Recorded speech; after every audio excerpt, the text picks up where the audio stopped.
Qué tal mis hermanos, mis hermanas? Hoy vamos a continuar con el profeta Jeremías, pero vamos a estar analizando uno de los pasajes clave de este libro y en general clave del Antiguo Testamento. Ojalá que le pueda poner mucha atención y si tiene que volver a ir a la Biblia, leer con detenimiento, hágalo porque realmente creo que va a ser de muchísimo aprendizaje estos capítulos, no solo para entender el libro de Jeremías, no solo para entender toda la historia que hemos venido contando, sino para comprender mejor en general la relación que el Antiguo Testamento pretende contar. Recordemos que el Antiguo Testamento, a partir de Génesis capítulo 12, nos comenzó a enseñar la historia de Abraham. Abraham, un hombre que no era israelita, no era judío, todavía no había ese pueblo formado, sino que se le llama a Abraham y se le dice a Abraham, ¿sabes qué? Sal de tu tierra, ve a la tierra que yo te daré. Haré de ti una gran nación, te bendeciré y por ti serán bendecidas todas las familias de la tierra. Eso fue Génesis capítulo 12. Entonces vemos que hay una promesa a Abraham de darle tierra, por eso se le llama la tierra prometida, de darle una descendencia y de darle un nombre que va a ser de bendición para todas las naciones. Esto es sumamente importante y eso lo vimos en Génesis hace muchos meses atrás cuando comenzamos este proceso de lectura cronológica. Ahora bien, ¿qué fue lo que pasó? El pueblo llegó a tomar la tierra después de que el Señor los sacara de Egipto, donde estaban en trabajo forzado de esclavitud. Pero el pueblo, durante los años en que Dios los estuvo preparando a una nueva generación en el desierto, una nueva generación que tenía que entrar a esta tierra para poseerla, pero poseerla con un propósito: mostrarle a todas las naciones vecinas que ellos vivían en un pacto con Dios y que ese pacto con Dios tenía una ley, y la función de la ley era mostrar que ellos tenían una cultura, una conducta, una forma de ser distinta a los demás. ¿Cómo podía expresarse eso en la antigüedad? Por medio de la ropa, por medio de lo que comen, por medio de algunas expresiones de las familias, de las tribus. Quizás algunas de esas cosas fueron distintivas, pero eso no era el fondo del meollo del asunto. Lo que realmente los tenía que ser ellos distintos era el primer mandamiento de la ley del Señor: no tendrás otros dioses. Y a la par de ese primer mandamiento, el llamado a que se respete al Señor como uno solo. Escucha, Israel, el Señor tu Dios, el Señor es uno. No tendrás otros dioses a mi lado, no te harás imágenes de nada lo que hay en la tierra, ni en el cielo, ni en los mares. Solamente al Señor tu Dios adorarás, solo a Él le servirás. Se oye sencillo, ¿verdad? Pero lo que hemos visto todos estos capítulos en Jeremías, en Isaías, en Nahum, en Sofonías, en Jonás, en todos los profetas que hemos visto, es que el pueblo no respondía a esa invitación de Dios para obedecerlo, sino que el pueblo siguió el perverso corazón que cada uno de nosotros tiene. ¿Qué hizo Dios? ¿Se quedó con las manos cruzadas? No, Dios interviene por medio de su palabra. Y su palabra llega por medio de los profetas. Y los profetas llegaban una y otra vez a anunciarle a este pueblo. Pero el pueblo seguía terco, seguía viviendo con maldad. El reino del norte de Israel fue entonces conquistado por Asiria y fueron deportados y ese reino se perdió. Ahora quedaba el reino del sur, Judá, donde estaba la capital, Jerusalén, donde estaba el templo del Señor. Pero ellos también fueron infieles, ellos también cometieron todo tipo de injusticia, todo tipo de idolatría. Y ahí está Jeremías. Jeremías está anunciándole justamente a esa generación: vuélvanse a Dios, vuélvanse a Dios, busquen a Dios y vivirán. Todavía hay una oportunidad. Y eso es lo que vemos en Jeremías capítulo 18. Porque aquí Jeremías es enviado a la casa de un alfarero en Jerusalén para que estuviera observando cómo el alfarero tomaba en sus ruedas, en su torno, la arcilla, la masa para formar una vasija, y mientras la iba formando, Jeremías tenía que ver que la vasija se volvía a deformar, pero como todavía la arcilla, la masa, estaba suave porque se estaba formando, todavía había posibilidad de que el alfarero pudiera corregir y con ese mismo material hacer una vasija nueva. Ahí llega la palabra del Señor para decirle a Jeremías: ¿qué acaso Dios no puede hacer eso mismo con el pueblo de Israel? Aunque Dios ha anunciado que ese pueblo va a ser derribado, arrancado, destruido, si ese mismo pueblo se arrepiente de su maldad, entonces Dios desistirá del castigo y comenzará a anunciar que el pueblo será plantado, que el pueblo será reconstruido. Pero si aún ese pueblo insiste en su maldad y desobedece, entonces Dios desistirá del bien que ha anunciado. Se presenta entonces aquí un ejemplo de algo que hemos visto muchas veces aquí en el Antiguo Testamento. Dios propone una palabra para ver cómo responde el pueblo. Dios anuncia para ver la reacción de la gente. Es como una forma de profecía condicionada. No significa que porque el juicio ha sido anunciado, el juicio es inevitable, sino que si el pueblo cambia, si el pueblo se arrepiente, si el pueblo reacciona, Dios entonces también va a responder en misericordia a la conducta de reacción del pueblo. Y tenemos que entender aquí el contexto, y por eso les anunciaba que este es un pasaje muy importante que nos va a servir para aprender mucho a la hora de leer la Biblia. Porque muchas veces este pasaje del alfarero se ha utilizado con un sentido que quizás no es muy exacto. Es como decir: ve, Dios es el alfarero y nosotros somos la arcilla, Dios hace con nosotros lo que quiere. Pero no fue eso lo que vimos en la imagen de Jeremías capítulo 18. El mensaje es mucho más profundo.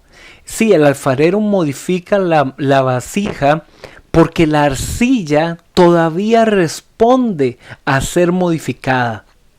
Es decir, la libertad de Dios y su soberanía no elimina la responsabilidad humana. Esto es sumamente importante que nos quede claro. Alguien podría malinterpretar diciendo: el alfarero hace con la arcilla lo que le dé la gana.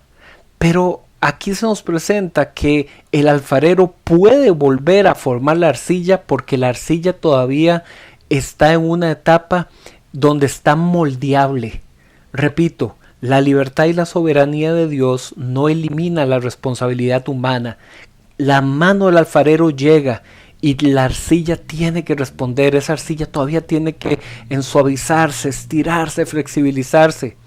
Y esto es un pasaje clave para el Antiguo Testamento porque nos presenta ese carácter condicional de muchas profecías que hemos visto.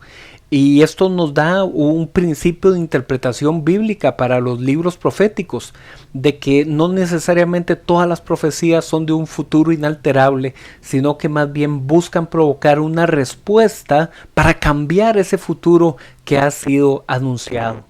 Se nos presenta también aquí la quinta confesión de Jeremías, que tiene que ver con la reacción de algunos líderes del pueblo que han planeado cómo acusar y atacar a Jeremías, y Jeremías se expone delante de Dios y le dice: Señor, frustra esos planes y para que más bien sean ellos los que sufran todo lo que me desean a mí.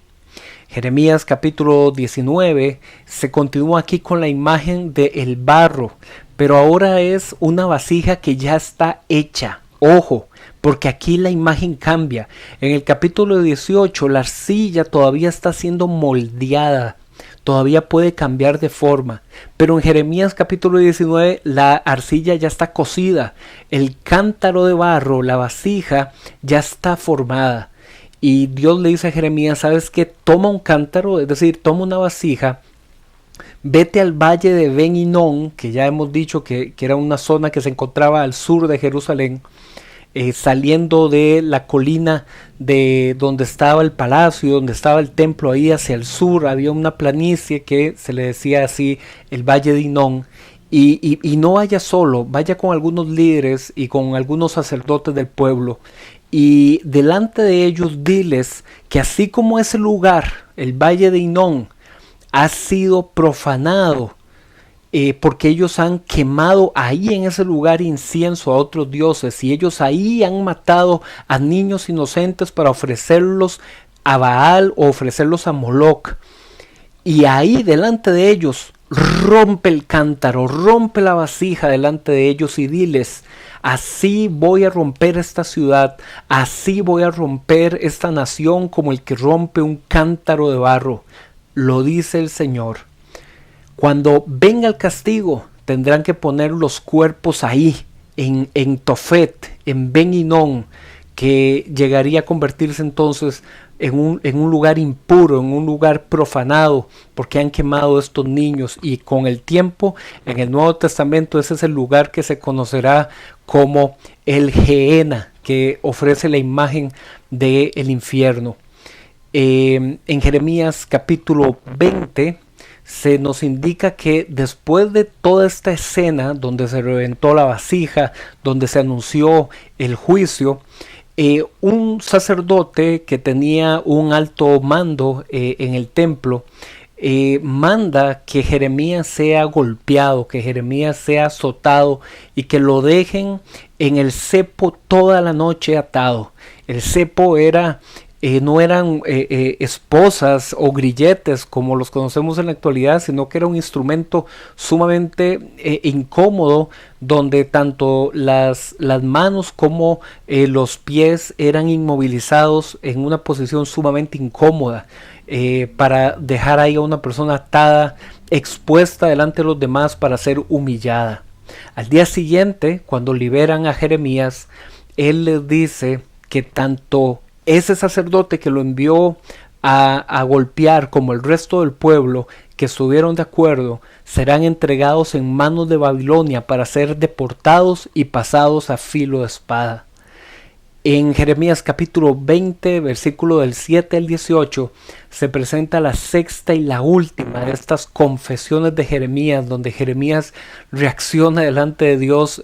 Parecen como si fueran salmos, donde Jeremías se expone en todos sus sentimientos, lo que él está pensando, y él se queja delante de Dios: Señor, ¿por qué a mí me ha tocado solamente hablar violencia? ¿Por qué me ha tocado solo anunciar destrucción?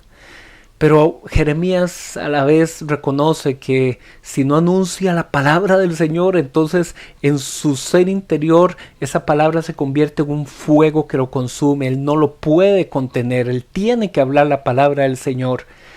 Y por un lado Jeremías se queja de que el juicio que él tanto ha venido anunciando no llega y no llega, y que por eso los demás se burlan de él y lo maltratan. Pero el Señor está de parte de Jeremías como un poderoso guerrero para protegerlo de sus enemigos. Solo el Señor de los ejércitos es el que examina el corazón y la mente del justo. Aquí vemos un contraste en estos pasajes, porque por un lado Jeremías se exalta con una alabanza a Dios, pero por otro lado expone su dolor, cuestionando: ¿por qué, Señor? ¿Por qué me mantienes con vida si mis amigos me han traicionado, mis enemigos me persiguen? ¿Qué caso tiene seguir con esta aflicción? Hasta aquí hemos terminado el capítulo 20, donde lo que ha persistido ha sido una serie de mensajes de anuncio de juicio que vendrá sobre Jerusalén, donde la causa de ese juicio tiene que ver con la injusticia del pueblo y la idolatría del pueblo. Pero ahora, a partir del capítulo 21, vamos a ver que la idolatría y la injusticia también la practicaban la clase élite, la clase dirigente, los gobernantes, los más cercanos al rey. Y ya aquí no es como un orden estrictamente cronológico, sino que más bien son capítulos donde vienen temas. que repito, no necesariamente porque sean los capítulos uno detrás del otro significa que los temas están en ese orden, porque en Jeremías capítulo 21 se nos habla del reinado de Sedequías de Judá, y ese rey todavía tendría que llegar cronológicamente hablando muchos años después, pero la forma final en la que quedó redactado este libro de Jeremías, ese que es un tema que pasaría años después cronológicamente, está colocado aquí a la mitad del libro.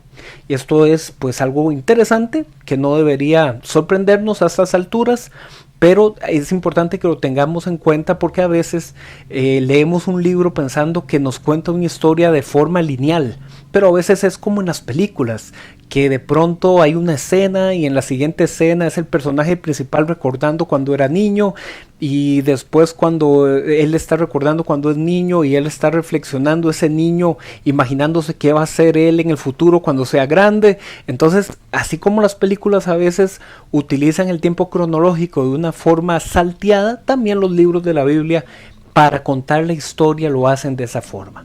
Aquí encontramos en Jeremías 21 que Sedequías, rey de Judá, que había sido un rey colocado por Nabucodonosor, quien había tomado al rey Joaquín y lo había llevado deportado, ahora él está asediando Jerusalén. Nabucodonosor está a punto de atacar con su ejército, y entonces Sedequías manda mensajeros a decirle a Jeremías, intercede por el pueblo, háblale de Dios para que nos proteja. Pero más bien la palabra del Señor le dice, ¿sabes qué? Soy yo el que va a pelear contra ustedes, Jerusalén. Yo voy a hacer que sus armas no funcionen, y yo voy a hacer que ustedes sean entregados en manos de sus enemigos. Y aquellos de ustedes que quieran sobrevivir deberán entregarse en rendición a Babilonia, porque los gobernantes de Judá han abandonado la justicia. En Jeremías capítulo 22 viene todo el desarrollo de esta profecía dirigida a los gobernantes de Jerusalén. Practiquen la justicia, practiquen el derecho. Es decir, no maltraten al extranjero, no opriman al débil, protejan al huérfano, a la viuda, al inocente. Si hacen eso, entonces el palacio real va a ser protegido. Pero si ustedes mantienen la injusticia, todo se convertirá en ruinas. Y cuando las naciones vean esas ruinas y pregunten, ¿por qué el Señor ha tratado así a este pueblo? Entonces ustedes deberán responder, porque hemos abandonado el pacto para adorar a otros dioses. Pero no solamente el problema es la idolatría, sino también la injusticia, porque ellos han explotado al pobre, han torcido el derecho y han acumulado ganancias deshonestas. Así es que vemos que el problema no era solo el actuar del pueblo, sino también de la clase dirigente. Tremendos estos capítulos, y espero que haya sido de muchísimo aprendizaje para ustedes. Nos vemos mañana, seguimos mañana con Jeremías.